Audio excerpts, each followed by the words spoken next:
दोस्तों मैं वेलकम करता हूं आप सभी का दोबारा से let's begin the preparation channel पे। इस वीडियो में हम लोग उस सीरीज़ को कंटिन्यू करेंगे जिसमें हम इंग्लिश लिटरेचर पढ़ रहे थे और हमने 1 to 50 क्वेश्चन डिस्कस कर लिए थे विलियम शेक्सपियर से रिलेटेड। तो इस वीडियो में हम लोग उस सीरीज़ को कंटिन्यू करते हुए 51 से आज शुरू करेंगे। 100 क्वेश्चन तक रखेंगे। ये आपके सारे क्वेश्चन प्रीवियस ईयर के पूछे गए हैं, तो इससे आपको ओवरऑल आइडिया मिलेगा कि क्वेश्चन का ट्रेंड और पैटर्न क्या रहता है। तो शुरू करेंगे 51 से, जो कि कहता है who describes William Shakespeare as an upstart crow beautified with our feathers. तो ये स्टेटमेंट वाला क्वेश्चन है, ये किसने कहा है विलियम शेक्सपियर के बारे में, तो ये आपको बताना है। तो मैं आपको बता दूं कि ये जो स्टेटमेंट है वो रॉबर्ट ग्रीनी के द्वारा कहा गया है। तो इसका जो करेक्ट आंसर हो जाएगा वो हो जाएगा हमारा 51 का कौन सा, ऑप्शन नंबर बी, यानी कि रॉबर्ट ग्रीनी ने कहा है विलियम शेक्सपियर को an upstart crow beautified with our feathers. तो बढ़ते हैं अगले क्वेश्चन की तरफ में, जो कि कहता है the founder of romantic comedy is. तो ये आपसे पूछ रहा है कि रोमांटिक कॉमेडी जो है उसके फाउंडर का नाम आपको बताना है। तो अगेन इसका आंसर आपका हो जाएगा रॉबर्ट ग्रीनी, जो कि क्या कहता है, ये प्री शेक्सपियरियन ड्रामाटिस्ट रहे हैं, यानी शेक्सपियर से पहले के। और उनका यूनिवर्सिटी विट्स में नाम आता है रॉबर्ट ग्रीनी का। और इनको क्या कहा जाता है, रोमांटिक कॉमेडी का फाउंडर कहा जाता है। तो बाकी जो वो हैं आपके एक्सप्लेनेशन है वो अपने हिसाब से आप देख सकते हैं। 53 में देखेंगे Bosola is the name of the executioner in, ये बताना है बसोला नाम का एक एग्जीक्यूशनर है आपका, किस वर्क में ये आपको देखने को मिलता है। तो ये एक लिखी गई है रिवेंज ट्रेजिडी जिसका नाम है द डचेस ऑफ माल्फी, और जिसको लिखा है जॉन वेबस्टर ने 1612 से 13 के आसपास में। तो ये हमारा इसका करेक्ट आंसर हो जाएगा, Bosola is the name of the executioner in the Duchess of Malfi. ये पीजीटी दिल्ली का पूछा गया है 2015 के क्वेश्चन में। उसके बाद बढ़ते हैं अगले क्वेश्चन की तरफ, जो कि है 54। और 54 आपको क्या कहता है, the author of how many children had lady Macbeth is. तो ये आपका how many children had lady Macbeth is, इसके ऑथर का नाम क्या है, तो इसके ऑथर का नाम है आपका एल्सी नाइट्स। तो ये फैक्ट्स आप याद रखेंगे, और पॉसिबल हो अगर आपके लिए तो इसका शॉर्ट नोट्स बनाते चलें, क्योंकि प्रीवियस ईयर क्वेश्चन को सॉल्व करने का फ़ायदा क्या होता है सबसे ज़्यादा, कि एज इट इज़ वो क्वेश्चन आपके एग्जाम में आ जाते हैं। और दूसरा आपका कॉन्सेप्ट क्लियर होता है कौन से पार्टिकुलर सेक्शन में क्वेश्चन जो है आपके सेट करने वाले उनको लगता है कि इम्पॉर्टेंट पार्ट है, तो हमारा क्वेश्चन निकल के सामने आता है। अगला क्वेश्चन है हमारा 55 में, देखेंगे आप the main theme of Faust is. तो फॉस्ट जो है ना वो प्रोटोगनिस्ट है आपका किसमें, जर्मन लीजेंड, एक हिस्टोरिकल जोनान जॉर्ग फॉस्ट का लिखा गया था, और ये आपका ब्लैक मैजिक के फॉर्म में था। तो इसका बताना है आपको फॉस्ट का मेन थीम क्या है। तो इसका मेन थीम जो है वो है आपका human desire for knowledge of physical world. तो ह्यूमन डिजायर, इंसान की क्या जो ख्वाहिशें होती हैं, जो उसकी इच्छाएं होती हैं नॉलेज के लिए, जो उसके फिजिकल वर्ल्ड में है, यानी इस दुनिया में जिसमें हम जीते हैं, जो सांसारिक मोह माया है, उसके बारे में ये मेन थीम है ह्यूमन डिजायर की, for knowledge of physical world. तो 55 के बाद बढ़ते हैं अगले क्वेश्चन की तरफ, जो कि हमारा 56, और वो क्या कहता है, Sir Thomas More the author of Utopia belong to. तो ये किस कंट्री से बिलोंग करते थे ये आपको बताना है। तो ये इंग्लैंड से बिलोंग करते थे। तो ये सर थॉमस मोरे का यूटोपिया बहुत इंपॉर्टेंट वर्क है इनका, तो इसको याद रखेंगे आप। इनकी पैदाइश जो है 7 फरवरी 1478 में लंदन में हुई थी, और ये जुलाई 6 1535 में ये डेथ हुई इनकी। ये इंग्लिश एक ह्यूमनिस्ट थे, स्टेटमैन यानी कि एक राजनेता थे, और चांसलर ऑफ इंग्लैंड थे।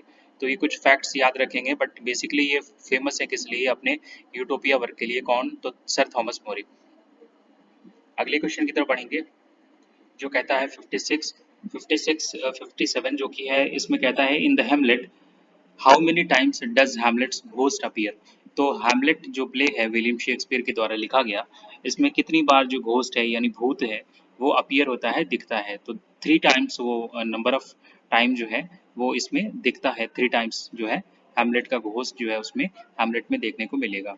658 बढ़ेंगे, holy sonnet is a work by. तो होली सोनेट किसका वर्क है ये आपको बताना था। तो ये आपका होली सोनेट जो है किसका वर्क है, ये आपका जॉन डॉन का लिखा गया है। तो इसका हमारा करेक्ट आंसर हो जाएगा ऑप्शन नंबर 151 का। होली सोनेट एक वर्क है इंग्लिश मेटाफिजिकल पोएट में, प्रमुखता से नाम आता है जॉन डॉन का। और ये डिवाइन मेडिटेशनल और डिवाइन सोनेट्स लिखा करते थे, जिसमें क्या होती थी, एक सीरीज ऑफ 19 डिवोशनल पोएम्स थी इनकी। तो इसको याद रखेंगे, होली यानी पवित्र सोनेट जो है लिखा गया है किसका, जॉन डॉन के द्वारा। ये मेटाफिजिकल पोएट थे और इन्होंने कॉन्साइट को पॉपुलर किया था। ये एक इनके लिखने का अंदाज था, एक वे था राइटिंग का, जिसको बहुत सारे ऑथर्स ने क्रिटिसाइज भी किया था। तो हॉली सोनेट्स को याद रखेंगे जॉन डॉन के नाम से, ठीक है। तो बढ़ते हैं अगले क्वेश्चन की तरफ, जो कि कहेगा आपका 59। और 59 आपसे कहता है which of the following is not a play by Ben Jonson. तो बेन जॉनसन का चारों में से कौन सा प्ले नहीं है, सिंपली आपको बताना है।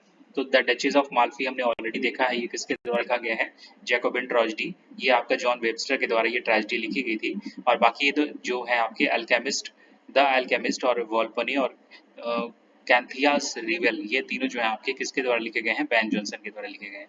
कौन सा नहीं है आपसे पूछ रहा है, तो द डचेस ऑफ माल्फी नहीं है। बढ़ते हैं अगले क्वेश्चन की तरफ में, विच of the following pledge of Shakespeare has an epilogue. तो विलियम शेक्सपियर के द्वारा कौन सा ऐसा प्ले है जिसमें आपको क्या देखने को मिलेगा, एपिलॉग देखने को मिलेगा। तो ये जो प्ले है आपका द टेम्पेस्ट में आपको देखने को मिलेगा, जो कि है आपका क्वेश्चन नंबर 60 का आंसर नंबर 1। द टेम्पेस्ट में आपको एपिलॉग देखने को मिलेगा। It is the opposite of prologue. तो प्रोलॉग का ये आपको अपोजिट मिलेगा यहाँ पे देखने के लिए, और ये किस में मिलेगा, द टेम्पेस्ट में। 61 आपका जो क्वेश्चन है वो कहता है Shakespearean sonnet ends with a. तो शेक्सपियरियन की जो, विलियम शेक्सपियर की जो सोनेट होती थी उसमें शुरुआत होती थी आपकी किससे शुरुआत होती थी आपकी, बताइए। ये आपका कंपोज होता था 3 क्वार्टाइन्स का, और आपका इसमें कपलेट होता था। तो इस तरह से आप इसको याद रख सकते हैं। तो इसमें शुरू सॉरी यहाँ पे एंड करता था किससे, कपलेट से, और शुरू होती थी आपकी किससे, यहाँ पे आप देखेंगे 3 क्वार्टाइन से शुरू होती थी और एंडिंग विद राइम कपलेट से। तो ये फैक्ट आप याद रखेंगे। अगर आपसे पूछता है, जस्ट अ मिनट, अगर आपसे ये पूछता है कि शुरुआत कैसे हुई थी, तो शुरुआत आप क्या बताएंगे, शुरुआत बताएंगे आप 3 क्वार्टाइन से, और आपका एंड किससे होगा, तो वो कपलेट से एंड होगा, राइट। तो जस्ट अ मिनट, एक मैं इसको ले लूँ पेन को। तो उसके बाद बढ़ते हैं अगले क्वेश्चन की तरफ, जो कहता है आपको 61 देख लिया था हमने लास्ट, 61 के बाद से 62। इसमें है life is but walking shadow a poor player occurs in Shakespeare's. तो शेक्सपियर के किस प्ले में आपको ये देखने को मिलेगा, ये लाइन अबव मेंशन जो है आपकी, तो ये आपकी मैकबेथ की लाइन है। तो मैकबेथ में क्या होता है, life is but a walking shadow a poor player, ये लाइन आपको देखने को मिलेगी किसमें, मैकबेथ में। तो ये आप मैकबेथ से इसको याद रखेंगे। बढ़ते हैं अगले क्वेश्चन की तरफ, जो कि हमारा 63। ये कहता है the main theme of the Shakespearean sonnet is. तो विलियम शेक्सपियर के थीम का जो एक स्टाइल होता है उनका, शेक्सपियरियन सोनेट जो कहा जाता है, उनके सोनेट के स्टाइल को शेक्सपियरियन सोनेट, जिसकी थीम आपसे पूछ रहा है, तो ये थीम जो है, मैं इसको ये आपका लव की थीम होती है। तो ये शेक्सपियरियन के सोनेट की थीम आप लव थीम के नाम से याद रखेंगे। अगला क्वेश्चन है the total number of sonnet written by William Shakespeare. तो 154 सोनेट लिखे हैं इन्होंने, और आपके 37 प्लेज लिखे हैं। तो ये फैक्ट्स आप याद रखेंगे विलियम शेक्सपियर के बारे में। तो इसका करेक्ट आंसर हो जाएगा 154। 64 के बाद बढ़ते हैं अगले क्वेश्चन की तरफ, जो कि हमारा 65। Which of the following writers did not win the Nobel prize for literature.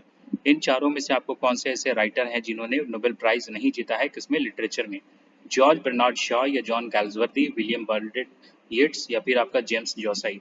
तो इसमें जो है ऑप्शन नंबर डी जो है आपके, जेम्स जॉई, ये जोसी, ये आपके इन्होंने क्या नहीं जीता है, नोबेल प्राइज नहीं जीता है। बाकी आपके जो ऑप्शन दिख रहे हैं चारों, तीनों, जस्ट अ मिनट, मैं मेरी ड्राइंग बहुत ख़राब है जिसकी वजह से ये सब आपको देखने को मिल रहा है। तो मुझे हटाने दीजिए इसको।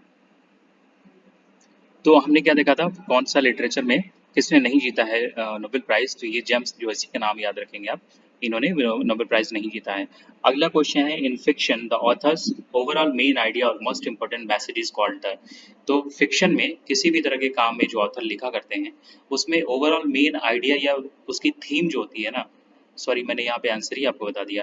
किसी भी तरह के फिक्शन में ऑथर का जो मेन आइडिया होता है या मोस्ट इंपॉर्टेंट मैसेज होता है ओवरऑल, फॉर एग्जांपल अगर विलियम शेक्सपियर ने हैमलेट लिखा है, तो हैमलेट की मेन ओवरऑल थीम क्या है, उसकी आइडिया क्या है, तो वो जो ओवरऑल आइडिया आपसे पूछेगा ना, वो क्या कहलाता है फिक्शन में, तो सिंपल इसका आंसर है, ये थीम कहलाता है। प्लॉट सेटिंग और कॉन्फ्लिक्ट ना होकर के ये थीम होगा। The theme is the main idea और underlying meaning of a literary work. A theme में भी इम्प्लाइड और स्टेटेड। तो ये इस तरह से इसको आप याद रखेंगे। What is the suitable for the play twelfth night. तो just a minute, what is the subtitle आपको पूछ रहा है ट्वेल्थ नाइट का। तो इसका सब टाइटल क्या है, और व्हाट यू विल करके इसका सब टाइटल है। तो यहाँ पे आप इसको याद रखेंगे, ऑप्शन नंबर बी जो है इसका करेक्ट आंसर हो जाएगा। और बढ़ते हैं हम अगले क्वेश्चन की तरफ में, जो कि है ट्वेल्थ नाइट के बारे में जानिए। और what you will can be understood as either a reference of the theme of the human desire और as an invitation of the audience to the audience to supply their own name for the drama. उसके बाद बढ़ते हैं अगले question की तरफ, जो कि कहता है 68, the line there is a special providence in a fall of a sparrow accusing.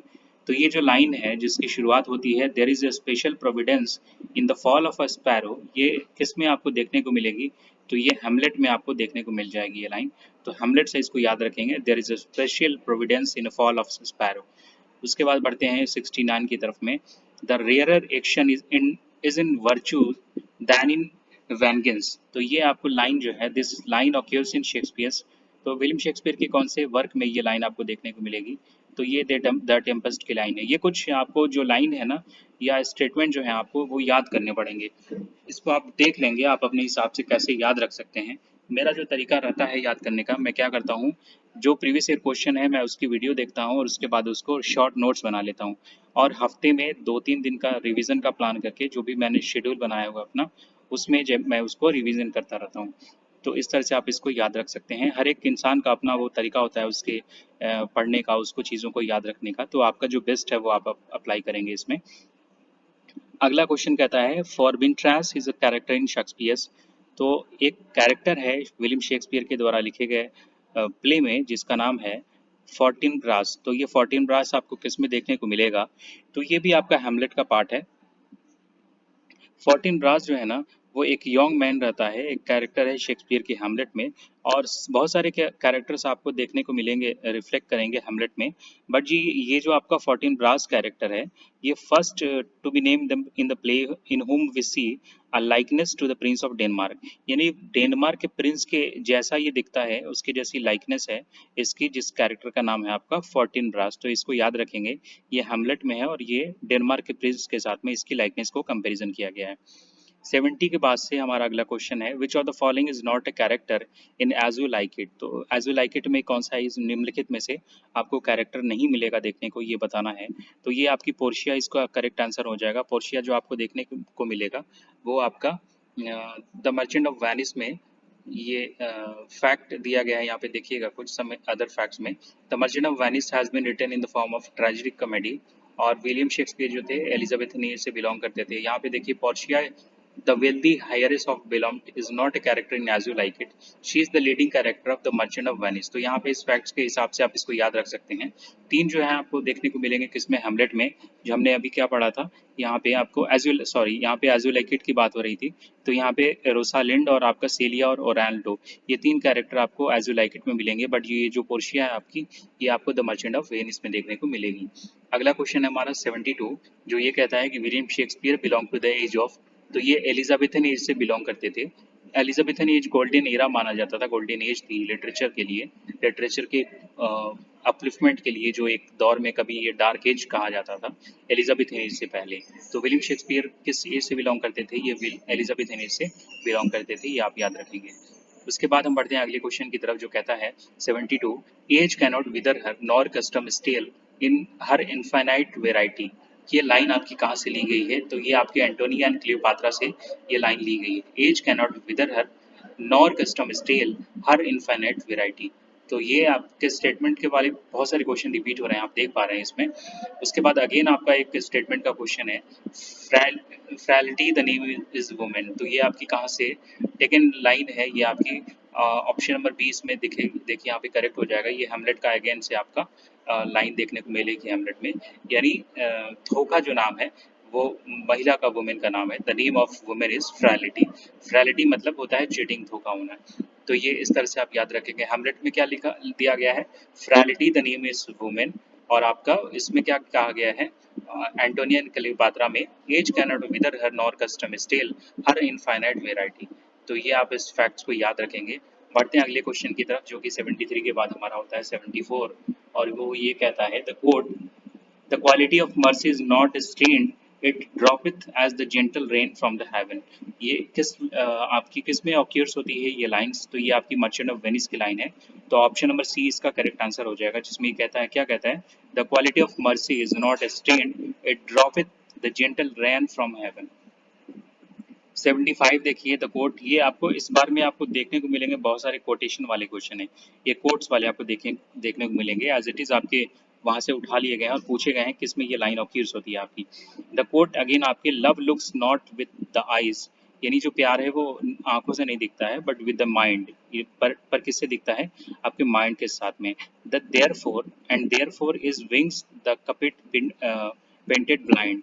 तो ये लाइन किसमें ऑक्यूर्स होती है आपकी, ये आपकी a midsummer night dream में ये आपको देखने को मिलेगी। A midsummer night's dream जो है आपका विलियम शेक्सपियर के द्वारा लिखा गया, उसमें ये लाइन लिखे देखने को मिलेंगी, जिसकी शुरुआत होगी, love looks not with the eyes but with the mind and therefore is a wing the Cupid printed painted blind. तो 75 के बाद से बढ़ते हैं 76 में, जो कहेगा आपका, who is known as the melancholy man in As You Like It। तो As You Like It में आपको कौन सा है जो आपका melancholy man के नाम से जाना जाएगा? तो ये जैक्स नाम का कैरेक्टर है, वो इसमें जो करेक्ट आंसर हो जाएगा इसका 76 का।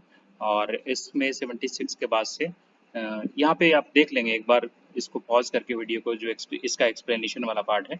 77 में है, वो said that Shakespeare in his comedies has only heroines and no heroes. किसने कहा है कि शेक्सपियर की जो कॉमेडीज हैं उसमें सिर्फ हीरोइंस है, हीरो नहीं है? तो ये जॉन रस्किन ने इसको कहा है, तो इसके हिसाब से इसको याद रखेंगे, John Ruskin is the correct answer.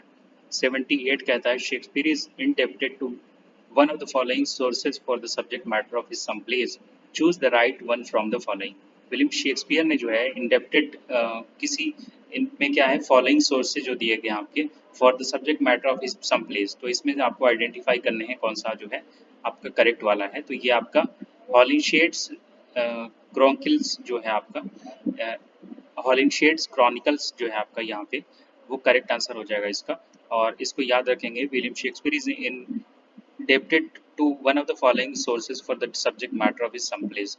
तो हमने यहाँ पे कौन सा चूज किया, ये करेक्ट वाला, ये हॉलिनशेड्स क्रॉनिकल्स है इसका करेक्ट आंसर। 79 में है, which play of Shakespeare portrays the character of Malvolio. तो विलियम शेक्सपियर का कौन सा ऐसा प्ले है जिसमें एक कैरेक्टर है जिसका नाम है मैलविलो, वो आपको बताना है। तो ये आपका 12th नाइट में ये कैरेक्टर देखने को मिलेगा, जिसका नाम क्या है, मैलविलो नाम है इसका। उसके बाद बढ़ते हैं हमारे अगले क्वेश्चन की तरफ, जो कि है 80। और तेजी से हम बढ़ रहे हैं 100 क्वेश्चन की तरफ में। Venice and Adonis is a poetic composition of a poet who was a dramatist also. तो वेनिस एंड एडोनिस जो एक पोएटिक कंपोजिशन है एक पोएट का, जो कि एक ड्रामाटिस्ट भी रहे हैं, उनका नाम बताना है आपको। तो ये और कोई नहीं है बल्कि यह है वो आपके विलियम शेक्सपियर। तो बढ़ते हैं अगले क्वेश्चन की तरफ, जो कहता है, in which play do the following lines occur. निम्नलिखित में से कौन सा ऐसा प्ले है, कौन सा ड्रामा है जिसमें आपको नीचे दी गई लाइनें आपको देखने को मिलेंगी। Neither borrower nor a lender be, for loan of loses both itself and friend, and borrowing dulls the edges of husbandry. ये लाइंस आपकी मिलेंगी हैमलेट में अगेन आपकी। तो ये इसका 81 का करेक्ट आंसर क्या हो जाएगा, सी हो जाएगा, यानी हैमलेट में ये लाइन आपको देखने को मिलेंगी। और कहाँ पे है, एक नंबर 1 में, सी नंबर 3 में, और लाइन्स नंबर 75 टू 77। ये लाइन आप याद रखेंगे, इतना ही काफ़ी है, ये इतना डीप नहीं पूछता आपसे एग्जाम में। 81 के बाद 82 है, अगेन आपकी स्टेटमेंट वाला क्वेश्चन है, ये लाइन है आपको देखने की मिलेंगी। Choose the correct name of a play from those given from which the following line have been taken. तो नीचे आपके एक लाइन है, वो आपको बताना है कौन से प्ले में से ली गई है। We are such stuff as dreams are made on and our little life is rounded with a sleep। तो ये आपको बतानी है, ये आपकी द टेम्पेस्ट की लाइन है। तो ये इसका हमारा 82 का करेक्ट आंसर क्या हो जाएगा, पहला हो जाएगा द टेम्पेस्ट। 83 में देखते हैं हमारे अगले क्वेश्चन की तरफ। शेक्सपियर के बारे में बताना है आपको कि वो किस तरह के कवि हैं। Was a great scholar of Latin, या फिर new a lot in Greek, या फिर had a great command over English, या फिर new little Latin and less Greek. तो ये ऑप्शन नंबर डी जो है इसका करेक्ट आंसर हो जाएगा। विलियम शेक्सपियर के बारे में ये आपका कहा गया है कि वो क्या जानते थे, थोड़ा लैटिन जानते थे, लिटिल लैटिन और लेस ग्रीक जानते थे। तो ये आपको विलियम शेक्सपियर के बारे में कहा गया है। और ये आपको किसने कहा है, तो ये बेन जॉनसन ने उनको कहा है। Are the words of Ben Jonson in his poem. ये उनकी बेन जॉनसन की एक एक्चुअली पोएम है, to the memory of my beloved and the author William Shakespeare and what he hath left us. तो ये यहाँ से ये to the memory of my beloved the author William Shakespeare, यहाँ से ये लाइन कही गई है जिसमें उनके बारे में बताया गया है, विलियम शेक्सपियर के बारे में बेन जॉनसन के द्वारा, कि जो विलियम शेक्सपियर हैं वो जानते थे लिटिल लैटिन और लेस ग्रीक। 84 नंबर में क्वेश्चन है आपका, which of the following plays does not belong to the group of 4 great tragedies of Shakespeare.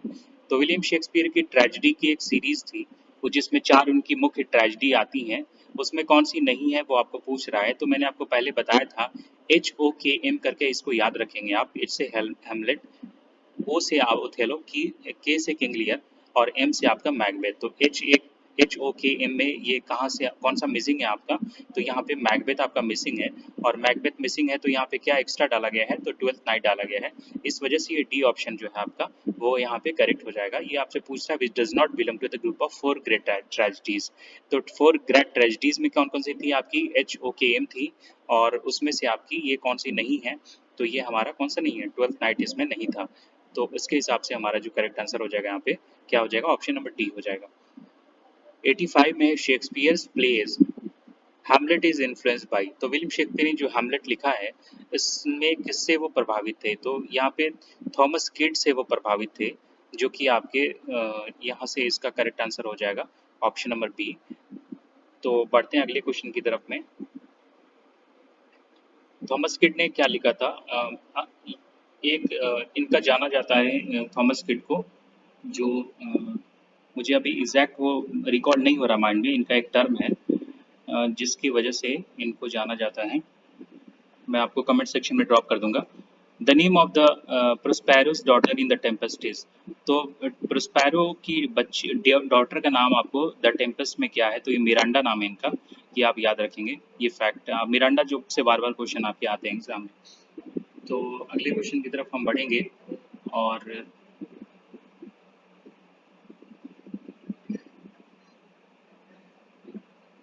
अगला क्वेश्चन हमारा क्या है, 86 देख लिया था हमने। 87 में है आपकी, the dominating passion of Macbeth is. तो मैकबेथ में उसका डोमिनेटिंग पैशन क्या है, तो ये एम्बिशन है इसका। तो इसमें dominating passion of Macbeth is ambition, ये जेलसी, ग्रीड और फिर रिवेंज नहीं है इसमें। तो ये इसको आप याद रखेंगे। He had an ambition is in his mind that one day he would be the king of Scotland. जो मैकबेथ में मैकबेथ है, उसका एम्बिशन होता है, उसका एक सपना होता है, उसकी एक ख्वाहिश होती है कि वो एक दिन ज़रूर इसका किंग बनेगा स्कॉटलैंड का, and for the sake of the murderous king Duncan to take this place. और वो किसकी जगह लेगा, किंग डंकन की। Throughout the play he is portrayed as an anti hero. तो पूरे प्ले के दौरान में इसको एक एंटीगोनिस्ट के तौर पे, एक एंटी हीरो के तौर पे मैकबेथ को दिखाया जाता है। पर इसका वो जो आपसे डोमिनेटिंग पैशन पूछता है, तो मैकबेथ का क्या है, वो एम्बिशन है। इसको याद रखेंगे आप। 87 के बाद से हमारा अगला क्वेश्चन है 88। In twelfth night Olivia is over head and years in love with. तो ट्वेल्थ नाइट में ओलिविया नाम का जो कैरेक्टर है वो ओवर हेड है और ईयर्स इन लव, ये किसके साथ में प्यार कर बैठी है, तो विगोला डिस्गिस्ड एज अ सीजर जो है आपका यहाँ पे वियोला डिस्गाइज्ड एज सी जीरो। तो ये इसका करेक्ट यहाँ पे आंसर हो जाएगा, ऑप्शन नंबर डी जो है इसका करेक्ट आंसर हो जाएगा। 89 में हु सेड इट, किसने कहा है, how poor are they that have not patience. कितने गरीब लोग हैं वो जिनके पास में सब्र नहीं है, पेशेंस नहीं है। What wound did ever heal but by degrees. तो किस से जख्म जो है इनके हील हो पाएंगे, भर पाएंगे, बट बाय डिग्रीज। तो ये आपकी लाइन जो है किसने कही है, तो ये इयागो ने कही है आपकी। और ये एक्ट नंबर 2 में सीन नंबर 3 में और पेज नंबर 15 में ये लाइन ली गई है ओथेलो से, जो कि एक ट्रेजेडी है विलियम शेक्सपियर की। 89 के बाद 90 नंबर में हमारा क्वेश्चन है, शेक्सपियर रोड, किस शेक्सपियर ने लिखे हैं कितने सोनेट, तो 154 सोनेट इन्होंने लिखे हैं, वो सब जानते हैं आप। 91 में है, Cordelia come to help her father because. तो ये बहुत इंटरेस्टिंग है, मेरी पर्सनल बहुत इंपॉर्टेंट और मुझे बहुत फेवरेट लगी। कॉर्डेलिया जो है ये आपको देखने को मिलेगा कैरेक्टर, जो कि है आपका एक फिक्शनल कैरेक्टर है विलियम शेक्सपियर की ट्रेजिक प्ले किंग लियर में। किंग लियर की 4 बेटियां होती हैं, जिसमें से एक आपकी कॉर्डेलिया होती है। और कॉर्डेलिया जो होती है अपनी बातों से उसको लगता है उसके फादर को कि वो उससे प्यार नहीं करती है, बट एक्चुअल प्यार जो है अपने फादर को रिगार्ड और लव वो करती है, ये कॉर्डेलिया ही करती है, बट उसकी तीनों जो बच्चियां होती हैं दूसरी चारों में से, वो उसकी प्रॉपर्टी और धन से ही सिर्फ प्यार करती हैं। और इसके फादर को जब ज़रूरत होती है बेटियों के सपोर्ट की, तब तीनों को का असली चेहरा जो है वो दिख जाता है। बट जो कॉर्डेलिया आपको देखने को मिलेगा कैरेक्टर, ये अपने फादर की जब मुसीबत में होता है तब लर्च में वो छोड़ के नहीं जाती है उनको, तब ये कॉर्डेलिया आपका कैरेक्टर देखने को मिलेगा। तो ये किंग लियर का पार्ट है और ये इसका आंसर हो जाएगा, Cordelia came to help her father because of her genuine love for him. मैंने बताया पहले आपको, वो जेन्युइनली लव करती थी अपने फादर से, जिस वजह से उनकी मदद करने के लिए वो आई थी। 92 में है Ben Jonson name is associated with. तो बेन जॉनसन का नाम किस तरह के फिक्शन के साथ में जुड़ता है, किस तरह के जो पोएट्री फॉर्म्स है उसके साथ में जुड़ता है, तो ये कॉमेडी ऑफ ह्यूमर्स में बेन जॉनसन का नाम आप हमेशा याद रखेंगे। Comedy of humours is a dramatic genre most closely associated with the English playwright Ben Jonson from the late 16th century. और उनके फैक्ट्स हैं वो सब आप देख लेंगे इसमें। उसके बाद हम बढ़ते हैं 93 में, who has been termed as motiveless malignity. Malignity, तो ये किसको कहा गया है मोटिवलेस मैलिग्निटी? तो इसमें आपको अगेन आपका इयागो जो कैरेक्टर है वो उसमें आपको क्या कहा गया है इसको, मोटिवलेस मैलिग्निटी। तो इयागो आपको किसने को किस में देखने को मिलेगा? Is taken from a note Samuel Taylor Coleridge. तो एस टी कॉलरिज का ये लिखा था इन्होंने in his copy of Shakespeare as he was preparing a series of lectures. तो ये मोटिवलेस मैलिग्ने से आप मैलिग्निटी से आप याद रखेंगे इयागो नाम के कैरेक्टर को। तो अगला क्वेश्चन हमारा है 94, जिसमें कह रहा है आपका कैलिबियन जो है आपका, वो कैलिबियन क्या है? क्या ये एक हीरो है टेम्पेस्ट का, या फिर married Prospero's daughter in the Tempest, या फिर किल्ड प्रोस्पेरो इन टेम्पेस्ट, या is the villain in the Tempest? तो ये ऑब्वियसली आपका विलन है द टेम्पेस्ट में, कैलिबियन नाम का कैरेक्टर, तो याद रखेंगे इसको। Ophelia is the beloved of. तो ऑफिलिया किसकी बिलव्ड है, प्रेमिका है? तो ये हेमलेट की प्रेमिका है, तो हेमलेट की बिलव्ड है। 95 में इसको याद रखेंगे। Venice and Adonis is written by, तो विलियम शेक्सपियर ने लिखा था वेनिस एंड एडोनिस, ये इनकी एक नैरेटिव पोएम है जो ये स्टोरी में बताती है कि वेनिस जो है एक गॉडेस ऑफ लव है, जिसको प्यार हो जाता है और अट्रैक्शन रहता है किसके साथ में, एक यंग मैन रहता है upon the earth name Adonis. In पृथ्वी पर का एक व्यक्ति रहता है जिसका नाम है एडोनिस, और गॉडेस ऑफ लव है जिनका नाम रहता है वेनस। दोनों में प्यार हो जाता है। इसके बारे में विलियम शेक्सपियर ने अपनी एक पोएम में लिखा है जिसका नाम है वेनिस एंड एडोनिस। तो 97 में who among the following was born first of all. तो निम्नलिखित चारों में से किसकी पैदाइश, किसकी जो बर्थ था वो सबसे पहले हुआ था? तो इसमें विलियम शेक्सपियर सबसे पहले जन्म लिया था इन्होंने। जॉन मिल्टन, जॉन गैल्सवर्दी और विलियम वर्ड्सवर्थ ये इनके बाद आए थे। ये रिस्पेक्टिवली दिए गए हैं आपके। विलियम शेक्सपियर 1564 में पैदा हुए थे, जॉन मिल्टन आपके 1608 में, विलियम वर्ड्सवर्थ 1770 में, और आपके जॉन गैल्सवर्दी जो हैं 1867 में रिस्पेक्टिवली इनकी पैदाइश हुई थी। अब बताइए 98 में the total number of Shakespearean sonnet. तो 3 बार ये क्वेश्चन इसी 50 के अंदर से आपको देखने को मिला है। कितने सोनेट्स हैं आपके? 154 हैं। उसके बाद अगला क्वेश्चन है हमारा, the language used by Shakespeare in his dramas for the most part is. तो विलियम शेक्सपियर ने अपने ड्रामा में जिस तरह की लैंग्वेज का यूज़ किया है वो आपसे पूछ रहा है, तो इन्होंने ब्लैंक वर्स का यूज़ किया है। बाकी जो आपसे एक्सप्लेनेशन है आप देखते चलेंगे आपको अपनी सुविधा के हिसाब से। 99 के बाद आज का लास्ट सवाल रहेगा हमारा, शेक्सपियर सोनेट 1 to 126, यानी शेक्सपियर की जो सोनेट नंबर 1 से लेके 126 है, जनरली वो क्या करती है, वो एक शो अ, यहाँ पे क्या लिखा है, रीनेक्शन ऑफ। तो ये आपका 1 से लेके 126 तक, तो ये आपकी एक पर्सनल रिलेशनशिप रहती है एक यंग रिच पैट्रॉन के साथ में, जिनका नाम है आपका WH। और WH को डेडिकेट किया था इन्होंने विलियम शेक्सपियर ने। यहाँ पे देख लीजिए एक बार, Shakespeare sonnet 1 to 126 seems to be addressed to an unnamed male friend considerably young than the poet. As we follow ahead of the sonnets, we get the idea that the young man mentioned here belonged to the upper class. यानी William Shakespeare ने एक अपने नौजवान दोस्त को ये dedicate किया था उनकी सोनेट नंबर 1 से लेके 126, जो अननेम्ड है यहाँ पे मेल फ्रेंड उनका, और ये माना जाता है कि वो बिलोंग करते थे अपर क्लास से। तो ये हमने 100 क्वेश्चन यहाँ पे डिस्कस कर लिए हैं। इसके बाद जो है आपके अगले क्वेश्चन जो है आपके मैं डिस्कस करूंगा इसी तरह से, और एज वाइज जो है एलिजाबेथन के बाद में जो जो एजेस हैं मॉडर्न एज तक हम पढ़ेंगे। उसके बाद इंडियन ऑथर्स के भी जो इंपॉर्टेंट लिटरेरी वर्क रहेंगे उनके बारे में भी हम डिस्कस करेंगे। तो वीडियो अगर आपको अच्छी लगी होगी तो प्लीज़ मुझे कमेंट सेक्शन में बताएंगे, और मुझे आपके रिस्पॉन्स से अच्छा लगता है, थोड़ा मोटिवेशन मिलता है इस तरह के काम को दोबारा आपके लिए करने का।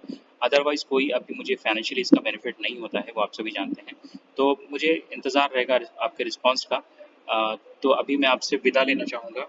तब तक आप अपनी अच्छे से पढ़ाई करते रहें, और I will see you in next video. Till then bye bye, take care.